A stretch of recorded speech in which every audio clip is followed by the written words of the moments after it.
अकोला जिल्ह्यातील बाळापूर तालुक्यातील वेळा ते गायगाव या रस्त्यावर धक्कादायक घटना उघडकीस आली आहे। भरधाव वेगात जाणारी कार नियंत्रणाबाहेर जाऊन रस्त्याच्या कडेला असलेल्या तलावात पडली, ज्यामध्ये कारमधील 2 जण तात्काळ बाहेर पडण्यात यशस्वी झाले। या घटनेची माहिती स्थानिक ग्रामस्थांना मिळताच त्यांनी दोरी बांधून गाडी बाहेर काढली।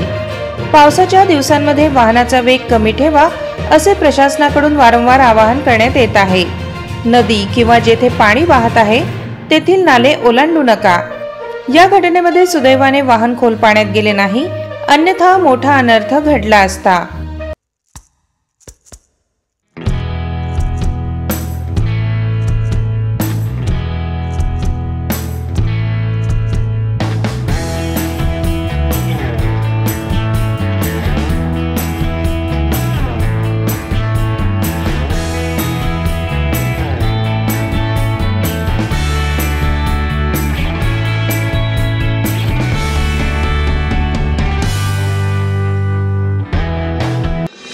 अशाच वेगवान घडामोडी पाहण्यासाठी आताच आमच्या जनविकास न्यूज चॅनलला सबस्क्राइब करा आणि रहा रोज अपडेट।